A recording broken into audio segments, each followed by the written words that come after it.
Somos BM Online. Conectate con nosotros.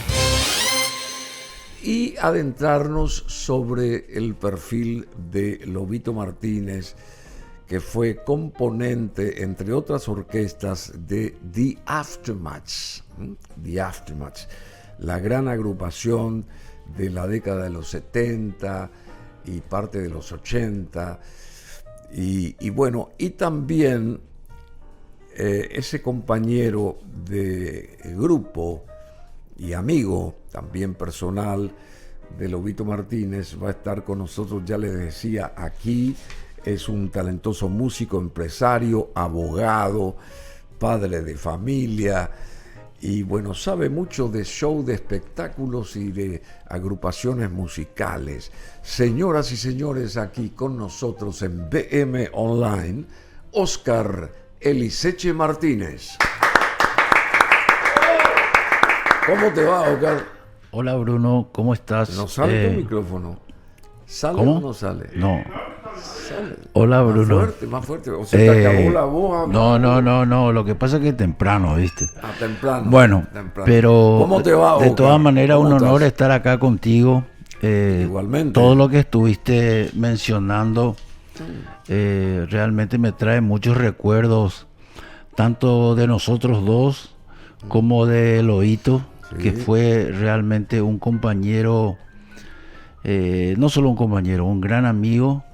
Y por más que era muy exigente como músico, cuando salía del estudio y de la grabación relajaba. Era un show, sí. Era un personaje, Lobito. No, claro que era un personaje. Bueno, ¿y dónde ubicar? Hay varias imágenes de The Aftermath con Carlos Báez. Yo sé que trajo muchos, ¿cómo se llama? Momentos fotográficos de la agrupación de The Aftermath, y ahí vamos a encontrar a naturalmente Oscar Eliseche. No sé si acá en esta foto ahí está Rodolfo Kramer, está Lobito también ahí, Carlos Báez. Sí, está Carlos en el centro, sí, Rodolfo a la izquierda y Lobito a la derecha, ¿verdad? Ahí sí estoy. Ahí estás. Esa foto es parte de la tapa del disco Real Sensation que hicimos en Criteria Recording Studios. En Miami fue eso. En Miami. Ahí yo a la izquierda, Jorge Larán, estamos todos, ¿verdad? Todo el grupo. Y ahí está Lobito arriba de Carlos, entre Andrés Alsina, que fue el primero que se fue, lamentablemente, un gran tipo, un gran señor y gran compañero, y Rodolfo Kramer, que también se fue. O sea que ahí están los tres en esa segunda línea que ya no están, y el de arriba es Fernando Velázquez, ¿verdad? Sí, bueno. Sí, Fernando. Bueno, Andrés se fue prácticamente trabajando, ¿verdad? Porque claro, al volver de un trabajo en un año nuevo, tuvo una desgracia, y bueno, Rodolfo después y Lobito. Sí, él se iba en un auto donde estaba Carlos Báez también. Sí. ¿En el auto de quién se iba él? En su auto. En su auto. Y él manejaba. Él manejaba. Y al estilo Paraguay, en las rutas, en aquella época, estamos hablando de hace más de 30 años, ¿verdad? Estamos hablando del 83 por ahí. Y sí, más de 30 años. Sí. En las rutas paraguayas aparecían de noche, donde no había luz, unas vacas sueltas, y eso fue lo que produjo el fallecimiento de este caro amigo, excepcional ser humano, músico también, baterista de primera, que tenía su Ludwig, ¿verdad? Ludwig, sí. Claro, la batería de Andrés Alsina en ese momento creo que era la única Ludwig que había o que lucía cuando se presentaban las orquestas a actuar, y bueno, y se incrusta una vaca, se le incrusta ahí en el parabrisas del auto, y ya se imaginan qué pasó ahí. O sea, él iba manejando y viene la vaca y le, qué sé yo, ¿cómo que se llama? Se descerebró, sería la palabra, porque fue tan impactante, tan fuerte ese golpe del animal rompiendo todo y chocando por la cabeza o en la cabeza de Andrés, que era el que estaba manejando el coche, y naturalmente fue...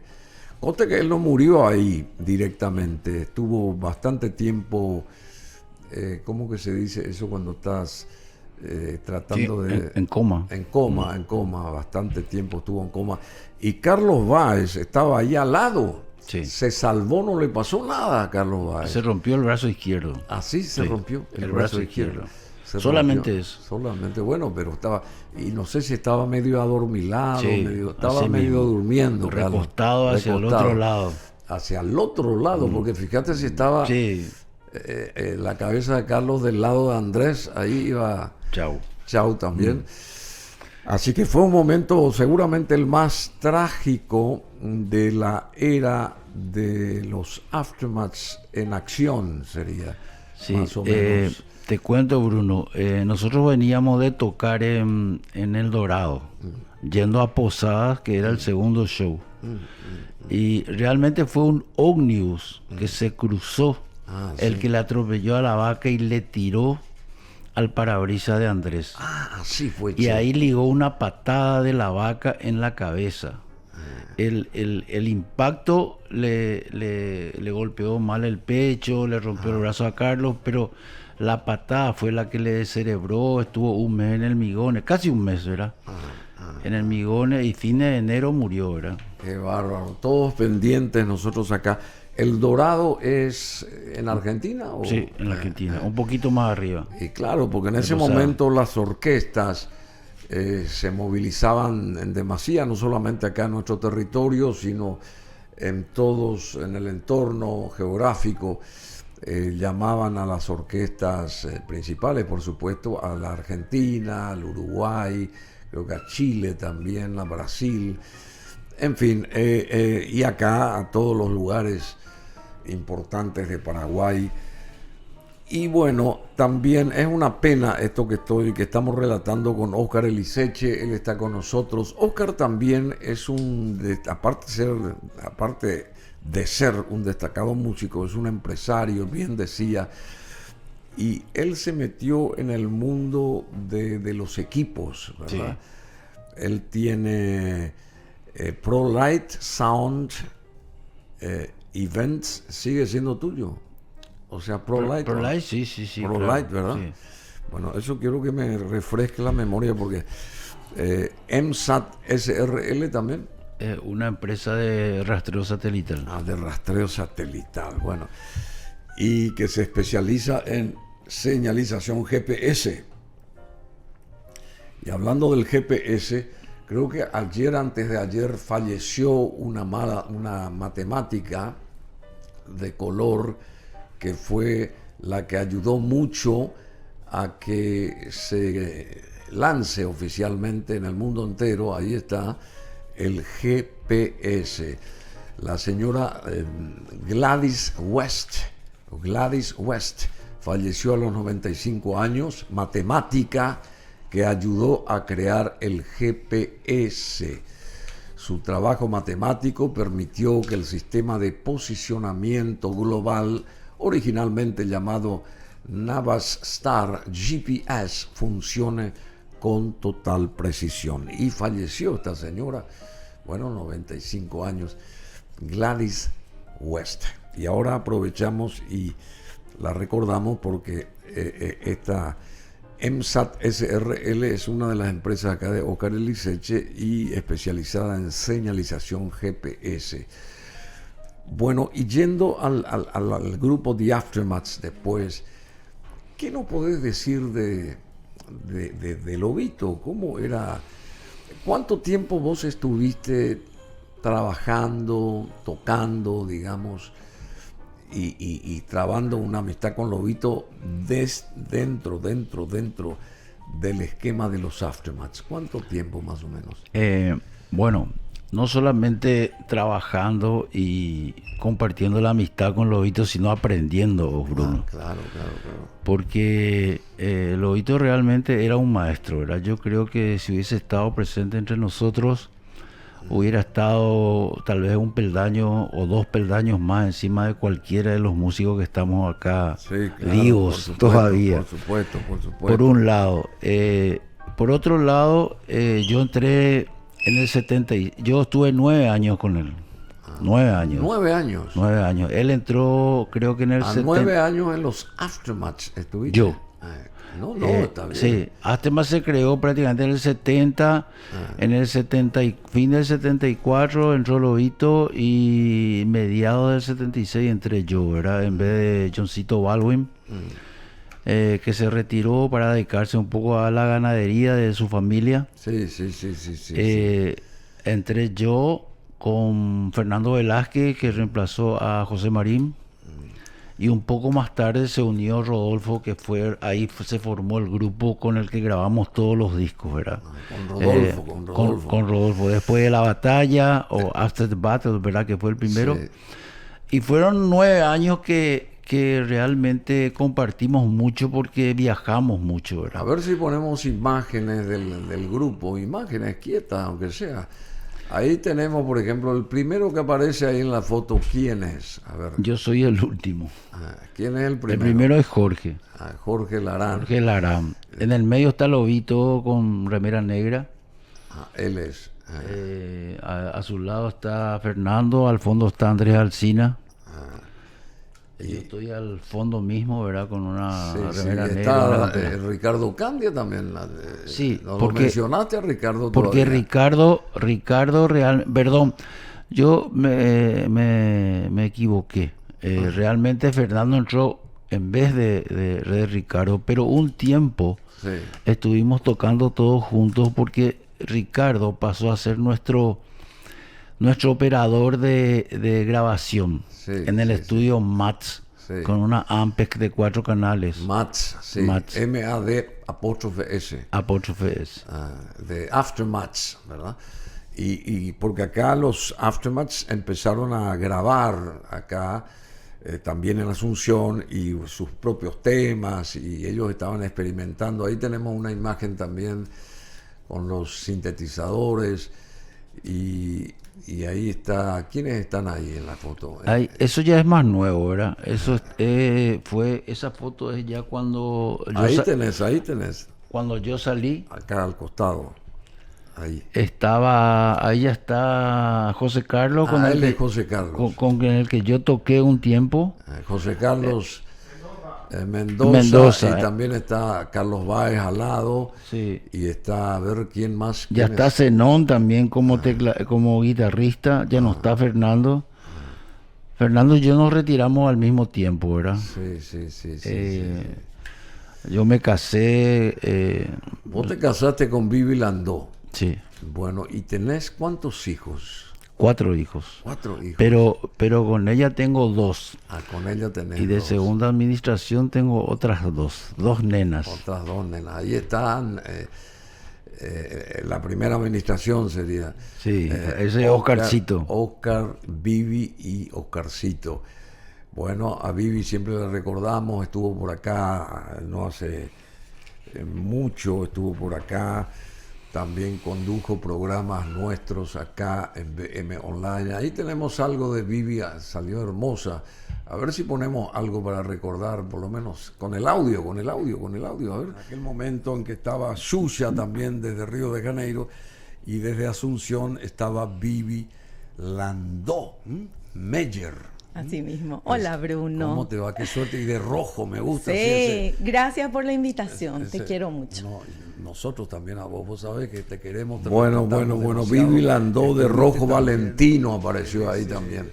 Sí, perdón, Bruno, yo te puedo contar muchísimas cosas de ese programa, porque ese es un programa que lo hice yo. Vos lo produciste, sí sabemos eso. Fue en unas vacaciones. ¿Cómo que se llamó el famoso programa ese de los chicos? El sueño mágico de Vivi. El Vivi. sueño mágico de Vivi, que fue toda una revelación en su momento, que iban acá, iban allá, toda la geografía patria estaba solicitando el show en vivo. En vivo, sí. Y con todo el aparataje tecnológico que también ya manejaba Oscar Eliseche. El sueño mágico de Vivi, inolvidable época infantil. Todo eso ya tenía nuestra televisión y hoy creo que carece de muchas cosas la televisión presente, ¿verdad? Sí, yo recuerdo, perdón Bruno, Sí, no, pero también quiero aportar un poquito a eso que dijiste recién. Yo de repente comparo la calidad, no solo del programa de Vivi, tu programa, por ejemplo, y no solo la música, otros que conozco muy bien porque participé también, el de Hola Pelusa, por ejemplo. Sí. Pelusa ya. Ah. No sé, era otro nivel, sinceramente. Otro nivel de televisión. Y más de 30 años después, porque lo de Vivi terminó en el 94. Lo de Pelusa creo que estuvo hasta el 2000, por ahí, ¿verdad? Sí, el 2000. Vamos a ver, podemos poner esta viñeta entera con audio desde el inicio. A ver, José y Jorge, para que se entienda. A ver, vamos. Ya viene, ya llega, ya está con nosotros, jugando, cantando y a muchos premiando. Pelusa ya. Viene ya, llega Eso no existe más. cantando. Viene ya, llega ya, con nosotros está. Pelusa ya.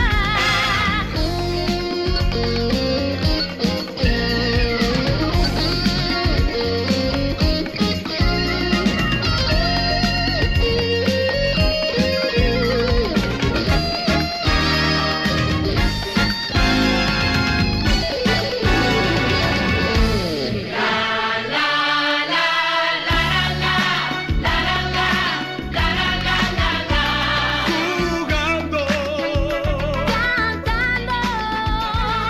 Viene ya, llega ya, con nosotros está. Bailando. Pelusa ya. Pelusa ya. Pelusa ya. Bueno, realmente espectacular, una producción impresionante, arrancando el inicio del siglo XXI. Y era televisión paraguaya también esta, al igual que lo que hacían Vivi y Oscar en su momento, para los chicos, los más chiquititos.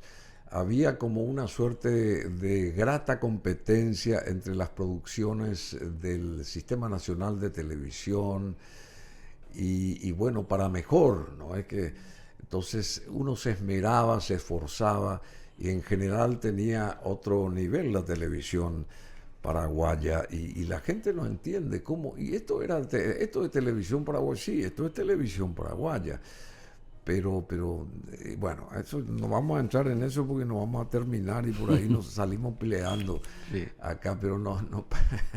Antes la gente se esforzaba en demasía, ¿verdad? Y había una disciplina muy férrea, porque los que estaban en las diferentes áreas de la compaginación tenían que saber el trabajo que les tocaba hacer y a qué hora llegar, había disciplina horaria, era una cosa para ir armando el rompecabezas. Después que se cristalizaba en un programa excelente en la pantalla, así que pero era mucho esfuerzo, mucho esfuerzo y mucha. Allá en ese momento era artesanal la cosa, mucho más artesanal, pero era mucho más exigente. ¿Cómo vos describirías esa época televisiva? Bueno, mi experiencia cuando empezamos fue ya cuando Alcides Rivero era el gerente del canal. Sí. Pero la idea empezó con el licenciado Vareiro, ¿verdad? Sí, el tema del sueño mágico. Francisco Vareiro. Francisco Vareiro Chávez. Exactamente. Nosotros, el primer año sí fue muy artesanal, el 89 prácticamente, ¿verdad? Pero desde el 90 yo decidí invertir en equipamiento, salimos del canal, fuimos al Quinta Avenida, Sí. donde alquilamos el teatro y ahí sí pusimos mucha carne al asador, ¿verdad? Entonces, por lo menos en iluminación, porque bueno, Bruno, vos más que nadie sabés que la televisión es luz, más que nada. Es luz. Entonces, invertí yo personalmente mucho en equipos lumínicos, sí. propios, ¿verdad? Entonces, Y ahí fuiste ahí armando, empezamos a marcar una diferencia, ¿verdad? Ahí fuiste armando el Pro Light Sound Events. Pro Light System realmente se llamaba al Pro comienzo, Light System. porque era solamente de luces. Claro. Después se fue sumando rubros. No, pero está muy bien, pero vos fuiste un pionero en eso. Y sí, creo que sí, sí. Porque traías los mejores equipos lumínicos y qué sé yo, realmente. Pero todo para espectáculos, para televisión, para show, ¿verdad? Sí, bueno, todo para show, ¿verdad? Después, como se empezó a ver por la televisión, hubo clubes como el Centenario, el Sajonia, que me llamaban para hacer sus fiestas de debut principalmente. Y ahí Corrió la voz, Sí. Óscar Eliseche, Y está ahí- en esto, entonces... ahí me di cuenta de que podía ser una cosa que yo concebí solamente para la televisión, podía ser algo social y de show externo al canal, Y ¿verdad? algo más masivo, digamos. Más masivo. Entonces empezamos a hacer los shows O sea, más masivo en vivo. sería. en vivo, todo en vivo. Porque todo Bueno, es en vivo. el programa del Sueño Mágico era 2 días en vivo, los días de grabación. Y esos 2 días, mismos, sí. claro, era diario, era de lunes a viernes. Los días que salíamos en O vivo, sea, era diario ese programa, entonces en 2 días grababan ustedes. lo hacíamos 2 días en vivo y 3 días grabados. O sea, lunes y martes salía en vivo y martes, miércoles y jueves eran programas que grabamos ese lunes y martes. Ay, qué interesante, che. Y el sábado hacíamos el programa de las tortugas ninjas. No sé si recordás eso. Sí, me acuerdo más o menos. Donde ella interactuaba con los dibujitos, una especie de qué sé yo, lo que ahora sería una realidad virtual, no, sé, muy, no. Y hablando de pero artesanal, como decís, con el croma. Claro, con el croma. Y hablando de tortuga, ¿dónde está Carola, che? ¿Dónde está Carola? Porque tenemos que hablar de Lobito todavía y después vamos a hablar de el famoso Rock Samber, que también ahí tuvo una participación Óscar Eliseche, que nos puede contar anécdotas con esos músicos argentinos que fueron a almorzar, creo que a su casa de a San cenar, Bernardino a sí. cenar. Y también estuvo ahí detrás de todo ese operativo Jorge Luis Frutos Viso. Así que vamos a ver dónde está Carola, la tortuga de Lobito Martínez. A ver dónde está ese. A ver, ¿dónde está? Ahí está llegando la tortuga. Boyarsky también está acá. Andrés Boyarsky. Señoras y señores, musicazo argentino con este tema de Lobito Martínez.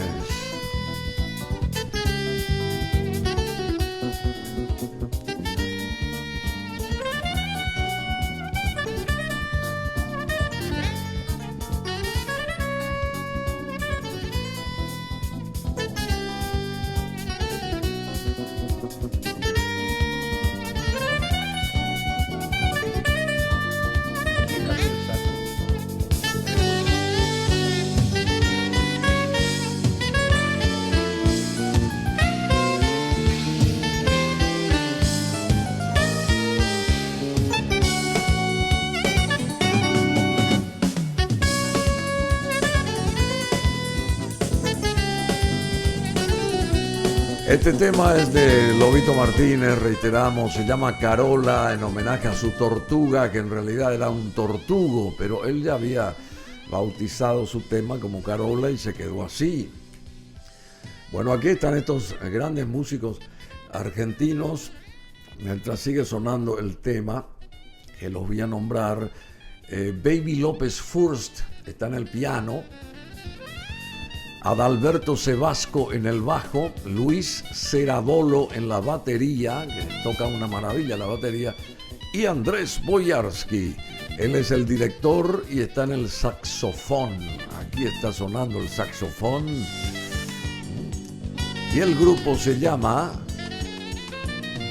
Coincidencia se llama el grupo. Coincidencia porque seguramente coinciden todos los genios de la música ahí para hacer buena música. Bueno, y escucharon este tema de Lobito Martínez, él se hizo muy amigo de ellos y se enamoraron, se eclipsaron con el tema e hicieron esta versión jazzística de Carola y se encargó de ello Andrés Boyarsky.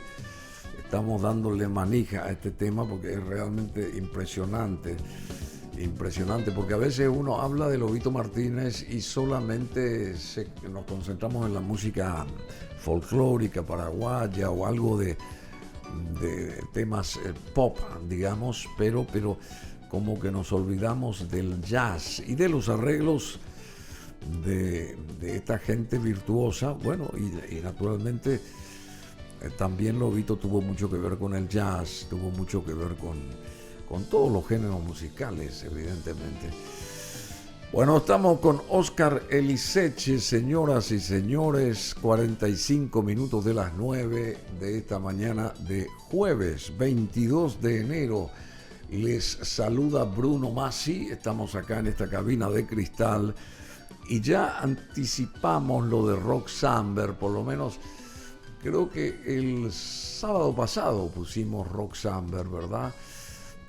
Para recordar los 38 años de Rock Summer. Pasaron 38 años de Rock Summer y nos estamos volviendo viejos nosotros, porque el 17 de enero del 2026 recordábamos a través de imágenes y sonido los 38 años de Rock Summer, que se realizó un 17 de enero de 1988. Ahí vemos imágenes así rápidamente de un flash simplemente, y las agrupaciones tanto paraguayas como argentinas y brasileñas que pusieron el tinte rítmico. A ver si... Hoy a las 19 horas aquí en BM Online. Bueno, esta... Estos son los hobbies, me parece. Sí, los hobbies. Sí, se estrenaban esta canción, los hobbies, hace 38 años,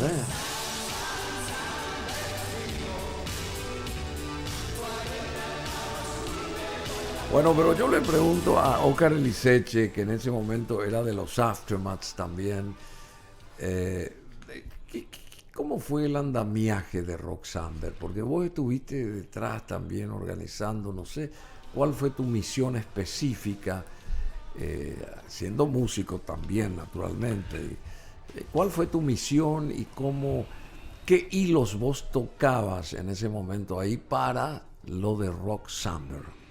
Sí, te cuento del inicio prácticamente. Sí. Esto nació como una inspiración por Rock in Rio, ¿verdad? Sí. Vos también tuviste un recuerdo, yo no a veces no soy de figurar mucho yo, pero realmente en el 87 con Ángel trajimos a Ángel Aguilera, trajimos a Soda Stereo. A Soda Stereo, sí. Y dijimos, ¿por qué no? ¿Verdad? Le interesamos mucho primero a Alcides Rivero, que de una dijo que sí, y después al licenciado Vareiro, porque necesitamos Sistema Nacional de Televisión, dos medios importantes. Esa es la gente de Ropa Nova en ese momento, sí. Necesitábamos dos medios grandes. Y se unieron 1 de marzo y el Sistema Nacional. El Sistema Nacional de Televisión. Conseguimos el auspicio de Pepsi, de Bremen en esa época, ¿verdad? Sí. Ken y varios. También del San Bernardino Country Club. RH Positivo, Jorge Sosa, sí. fiscal. Hoy, ahí estaba en su apogeo musical. Y después entonces empezamos a ver los grupos. El grupo original, uno de los grupos originales era Charly García, que en esa época tuvo el problema con el Monseñor Aquino y empezó a hablar de que era diabólico. Encima se bajó el pantalón en Córdoba en esos días, ¿verdad? Ah, sí. Entonces recibimos una orden de cambiar ese artista. De que no venga Charly García. Que no venga Charly. Entonces, con Ángel viajamos a Buenos Aires a entrevistarnos con Fernando Moya, que era su manager, ¿verdad? Y nos presentó opciones. Una de ellas era Fito Páez. Recuerdo que a Ángel no le convencía mucho, pero a mí sinceramente me voló la cabeza de entrada. Fito Páez. Con giros, con Ciudad de, ¿cómo es que se llama? De Pobres Corazones, no sé qué. Sí, había un grupo, había un tema muy bueno que les recordé acá a Emanuel y a José, eso debe saber Jorge, Luis Frutos, la vinculación musical de Fito Páez con Cecilia Roth, Sí. una canción que creo que se grabó en New York, grabaron en Estados Unidos, Fito Páez, que es muy movida, muy interesante, el tema ese es muy movido. Ahí está Fito Páez, bueno, ¿y qué pasó después, Oscar? Bueno, al final nos pusimos de acuerdo, le cambiamos a Charly por Fito. E hicieron bien. Sí, hicimos el festival, iba a ser en el Country Club. Después tuvimos un problema con la gente del country, el arquitecto López Urbieta, ¿verdad? Tuvimos que mudar a última hora. Entonces nuestro PC con el escenario construido, Bruno. Construido, no como ahora que se arma. Se rajó el tipo que se rajó. Se rayó. Se rayó, sí. No, sí. es que Se rayó. nos rajó a nosotros. Se rayó. ¿Y por qué? Porque ¿Qué pretendía él o qué no quería que se haga? bueno, ya es anécdota, ¿verdad? Pero nos pidió... El trato era publicitario, más que nada. Inclusive teníamos que publicar dos páginas en Clarín de Buenos Aires, que te imaginarás lo que cuesta. Que lo cumplimos y a última hora nos pidió un porcentaje porque el festival creció mucho, ¿verdad? Entonces nosotros no aceptamos eso y nuestro arquitecto, que era el que construyó el escenario en esa época. ¿Te acordás el nombre? ¿Te acordás? Sí, Casal, el Casal. dueño de Project. Ah, sí. El dueño de Project nos dijo que la única solución era hacer de vuelta, ¿verdad? Y traer la madera de Caguazú. Pero construida esa. No, pero no claro, es que se armaba. No es como ahora que se armaba con layer y con madera fenólica y ese tipo de cosas, ¿verdad? Él tenía que hacer el techo también. Entonces Ya no iba a haber tiempo. había tiempo, pero había que traer ese día, porque teníamos un poco más de una semana. Iba a costar mucho más. Más plata, ¿verdad? Mucho más Aparte plata, teníamos o que sea. construir 42 baños, recuerdo 42 baños, porque no había disal cuando eso. No había Claro, 42 bañitos, así tipo disal, pero de madera, ¿verdad? Y con mingitorio, con todos los chiches. Entonces, le autorizamos para hacer eso, pero el otro problema fue que el acuario iba a ser el lugar donde del Hotel Internacional iban a venir los músicos a hacer el PC para subir al escenario. El Acuario Hotel. El Acuario Hotel, que era parte del Country Club, ¿verdad? Entonces, ahí fue que mi casa se convirtió en PC de los músicos. Se convirtió en acuario. Del Hotel Internacional de Asunción venían a mi casa y de mi casa iban al club para subir en sus horarios respectivos, ¿verdad? Entonces, ahí fue que cuando el día Pero anterior... ya no estaba en conexión López Urbieta. No, ya no. Ya salió del ruedo. Ya salimos del ruedo, cumplimos con la parte publicitaria, pero la parte económica... Eso no. habrá sido para una ustedes pelea. Un estrés habrá sido esa No, y parte. aparte, Ahí ¿sabe? está el acuario, sí, el hotel. Sí, hermoso, era nuevo cuando eso. Es nuevo. Era justamente para publicitar el Country Club y el Hotel Acuario, ¿verdad? Nosotros cumplimos con eso, pero tuvimos ese problema con Ese el impasse. arquitecto. Bueno, ya no está él acá, así que Sí. ya no. Entonces, allí mi casa pasó a ser, y como llovió el un primer PC, día, un PC. un PC.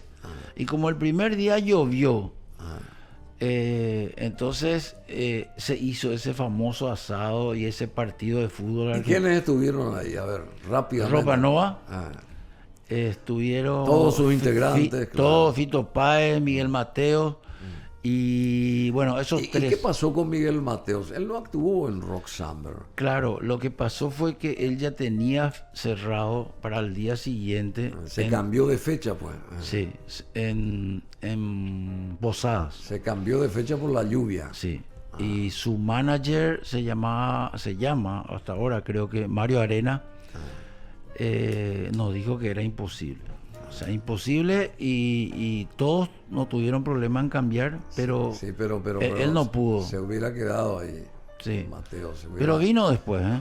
Vino, Sí, pero se perdió el conjunto de... Un número se perdió. Claro, se perdió el conjunto, el impacto de todos esos grupos juntos, ¿verdad? Y era tirar para arriba, ¿verdad? Claro. Ese tema que explotaba en ese momento. Tira para arriba. Por ahí Tira, tenemos, por lo menos, que suene ese tema, tirar para arriba. Miguel Mateo, estaba en su apogeo también Miguel Mateo, y ese tema. Sí, ese tema principalmente reventaba. Hasta ahora se toca mucho. Sí, claro. Yo que estoy en este tema de los espectáculos y de repente cosas sociales, increíble cómo la gente joven explota con ese tema. Mariposa Tecnicolor explota con ese tema. Ese de Fito Páez, ¿verdad? De Fito. Sí. Ataque 77, Hacelo por mí, explota con ese tema. La También. gente joven, que nunca le vio probablemente a esa gente. Y yo tengo una hija que tiene 13 años, otra que tiene 18, y es lo que... Oscarcito que tiene 12, ¿no? No, Oscarcito, 12 más casi 30. Bueno, está bien. O sea que esos temas son perennes, o sea, permanecen, ¿verdad? Esos temas. Sí. En línea genérica. Ahí está, en Viña del Mar, me parece que está Miguel Mateos acá. Vamos a recordarlo simplemente. En Viña del Mar. En Viña del Mar. A ver, la presencia de... Creo que es, no sé, yo me estoy adelantando. Este es Fito. Este es Fito, ese es Fito. Pero ya el nuevo Fito, ¿verdad? Porque, Hubo otro. no, y el Fito de Rock Summer tenía el pelo muy largo, tenía algunos vicios que después mejoró mediante Cecilia, ¿verdad? Cecilia Roth. Cecilia, él mismo dijo que le devolvió la vida, Cecilia, ¿verdad? Bueno, estamos más o menos y desordenadamente recordando aquellos momentos Rock Summer especialmente, pero también hay que reconocer lo potente y lo, ¿cómo se llama? Cuando uno se arriesgado, Sí. que fue Ángel Aguilera en su momento, que fue el que apostó para la concepción y la cristalización de Rock Summer, ¿verdad? Y a partir de ahí fue un punto de inflexión Rock Summer, porque a partir de ahí empezaron todos los shows después, ¿verdad? Y las traídas de grupos y qué sé yo, con mayor seguridad. Y bueno, y se contagió la gente, la juventud se contagiaba. ¿Y qué más podés decir? Y imagínate, Bruno, el riesgo que realmente fue todo eso, porque en esa época, como te dije, Paraguay era muy precario. Todo el sonido, todas las luces se trajeron del Brasil, ¿verdad? Esos tractocamiones que vinieron con equipo se hundieron en el Club Nacional el primer día. Tuvimos que traer... ¿Por qué se hundieron? Porque llovió y cedió el piso por el peso de los camiones. Sí. Tuvimos que traer grúas y tractores Para que los levanten. para estirar, porque si no estaban ocupando todo el predio donde tenía que estar la gente, ¿verdad? Qué notable. Todo eso tuvieron Todo que... pasó. Después pasó lo de Stroessner también, que hizo suspender realmente pasó y dijo que se suspendan eso. Pero Stroessner se refería a los cortes de árboles, pero nadie se atrevió a preguntarle qué es lo que había que suspender. Y me acuerdo que el coronel Lesme, cuando eso era coronel, bajó y dijo, por orden se suspende esto. Y Nosotros, se quedaron helados. helados, tuvimos que esperar que el general se despierte de la siesta para que una persona amiga, porque el hijo y el licenciado Vareiro, que tenían cierta afinidad con Gustavo Stroessner. sí, Gustavo y el licenciado, no se atrevían a preguntar. Ni el Pero- propio Gustavo se Ni atrevía. el propio. Entonces, una mujer, hija, se animó y le dijo, no, que suspendan los cortes de árboles, porque habíamos cortado 2 ramas del árbol del Club Nacional. Entonces, ahí empezamos de vuelta. Bueno, pero ahí estaba la casa de Stroessner, estaba cerca, al lado. Imagínate que conseguimos el permiso de hacer el festival al lado de la casa de Stroessner. Sí, sí, así mismo fue, así mismo. Bueno, prohibición de discotecas en anfiteatro. Este es otro tema, Sí. es un tema actual. Oscar de Liceche, vos que desde hace rato estás en todo esto de la movida nocturna, de las orquestas, de los grupos y de los alquileres, ¿verdad? O la traída de equipos de afuera. ¿Qué está pasando con las discotecas en San Bernardino? ¿Por qué hay tanto revuelo? ¿Y por qué se prohibieron las discotecas en el anfiteatro y todo ese ruido, entre comillas, se trasladó a barrios residenciales de San Bernardino? ¿Qué realmente está pasando allá? Sí, bueno, Sucintamente nomás. el problema se originó, rápidamente te digo, el problema se originó cuando supuestamente vino una orden de la presidencia al intendente de suspender las discotecas en la zona del anfiteatro, que también es un barrio residencial, pero que se hizo después del anfiteatro. Sí. Porque vos sabés que el anfiteatro en el 91 ya estaba operativo, ¿verdad? Y ahí fue creciendo el barrio, ¿verdad? Habían 4 discotecas dentro del mismo predio, independientemente del anfiteatro. Una marca publicitaria compró prácticamente el auspicio del anfiteatro. Los festivales se van a hacer, pero las 4 discotecas, o 5 prácticamente, que habían en los lugares ahí, fueron suspendidas por el intendente. Y hasta última hora yo sé que se negoció, porque vos sabés que yo prácticamente soy un tipo de San Bernardino, Es ¿verdad? un habitual de Yo- San Bernardino. sí. Vos Entonces- y toda tu familia. Y toda mi familia. Entonces sabemos muy bien exactamente lo que iba a pasar, ¿verdad? Que o cerraban las discotecas o se instalaban en cualquier lado. Hay 2 que fueron al centro, Bruno. Ahí cerca de la bollería. Imagínate lo que es de noche para el barrio.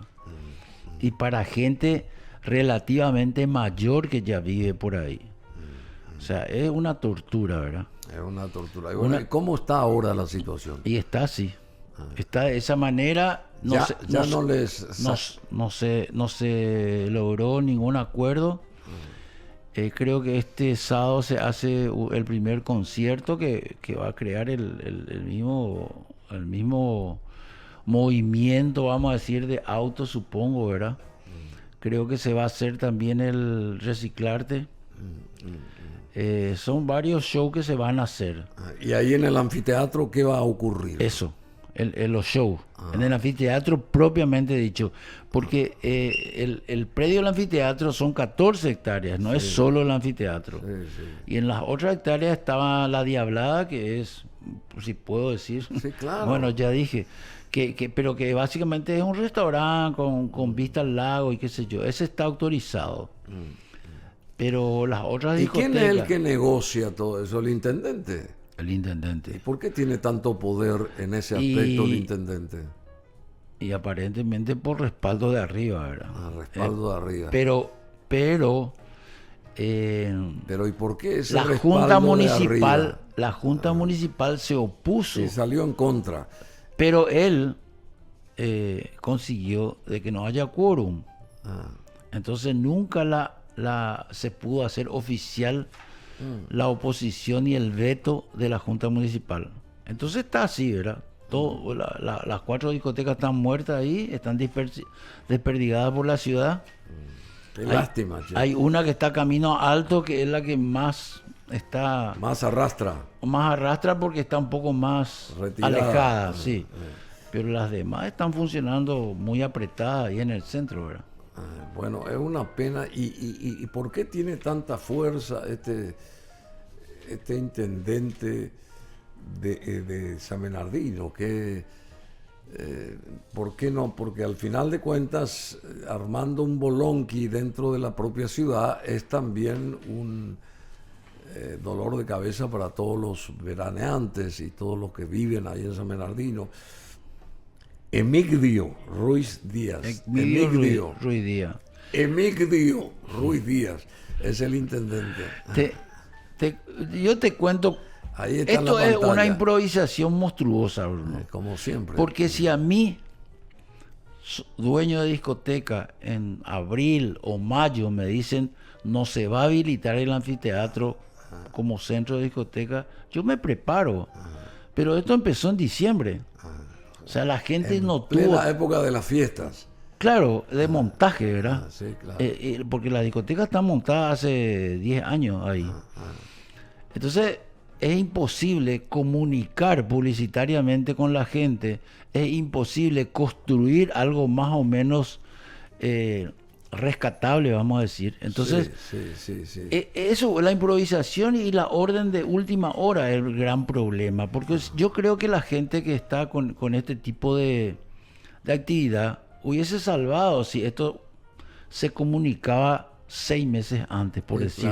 Claro. O si no, decido no abrir ya, ¿verdad? ¿Y vos tenés algún contacto ahí con estas discotecas, digamos? ¿Tenés alguna participación o no? No. Yo antes alquilaba equipos ahí. Por ejemplo, en Tao alquilaba en algunos equipos, pero ahora ya casi todas se hicieron de equipamiento, ¿verdad? Equipos. Y hay una discoteca, Papaya, que se llama la que está camino alto. Sí, ¿Cómo sí. es Papaya? Papaya, así como Sí, Mamón. Papaya, sí. Esa es la que hay gente amiga que maneja, pero realmente las otras tienen su propia infraestructura. Yo no tengo nada que ver. Pero sí me parece muy feo porque no es solamente la música, la movida, la discoteca, Bruno. Vos no te imaginas, yo que soy prácticamente una persona de Samber, la gente que vive de eso. Sí, claro. Que la gente no valora. Por ejemplo, los cuidacoches, la gente que vende asadito, lomito, no sé, miles de servicios que se hacen alrededor de los viernes, sábado y domingo. Esa gente vive el año mediante estos 2 meses. Porque son prácticamente 2 meses, ¿verdad? Así es. Vamos a cerrar con un tema de los aftermaths, si puede ser. Ese tema que ellos grabaron en Río con Lincoln Olivetti. ¿Cómo que se llamaba el tema este famoso que tenía mucho ritmo, mucha fuerza? Que acá vino a contar Carlos Báez varias Hicimos varios con Lincoln. veces. No, pero el tema Spider-Man. Spider-Man. Hay uno, de Superman también. De The Aftermath. O Superman, sí, claro. Lo que encuentren ustedes ahí, o lo que puedan poner. Y naturalmente Lobito Martínez también estuvo ahí en ese momento, así que ese que está comenzando, a ver, bueno, Oscar Eliseche, muchísimas gracias. Gracias por estar acá y gracias por habernos dado un panorama histórico también de todo esto, de aquel momento con Lobito y bueno, toda la fortaleza de la música en vivo desde aquellos años 70, 80 y bueno, hasta el presente se recuerda a las orquestas y naturalmente a Oscar a Lobito Martínez, quien va a estar siendo recordado también con nosotros, valga la redundancia, este sábado a las 14 en el especial por 23 años de su ausencia física. Así que muchas gracias, querido Oscar. El saludo a la familia. Antes de retirarme, Bruno, Sí. y agradeciéndote, te quiero recordar algo que tal vez ni a vos te pasó desapercibido, pero ¿Cuál? recordás que Summer, el Rock Summer se iba a llamar Rockin' Summer. Rockin' Summer, sí. Y vos fuiste el que dijiste, ¿por qué no le sacan el in? Sí, yo ni me acuerdo. Te cuento. Ah. Vos fuiste, yo estaba en la reunión y no, porque Rockin' Summer es Rockin' Rio y qué sé yo, pero es más original, yo le dije a Alcides Rivero y a... Rock Summer. Y tiene quedó más- Rock Summer, y en base a eso... Tiene más fuerza. o sea, claro, porque es una sola palabra fuerte. No es... fulan- Rock in Summer. Claro. claro, y no solamente eso, sino que ya no es copia, ¿verdad? Ya es original. A lo mejor Bueno, ni te acordás, pero yo te agradezco vos sabés que acá. te agradezco porque yo ni se me pasó eso, pero sí, yo sé que también hicimos varias cosas. Estaba Mario Ferreiro, Sí, estaba Mario. Jorge Luis Frutos. Bueno, había mucha gente que estaba. El famoso Juan Segura, ¿te acordás? Juan El Segura. loquito, este que era nuestro stage manager. Personaje. Bueno, Óscar Eliseche Martínez, muchas gracias. Y seguí adelante, ídolo, porque vos siempre estás joven, no sé qué hacer, pero te mantenés súper joven, súper actualizado. Somos BM Online. Conectate con nosotros.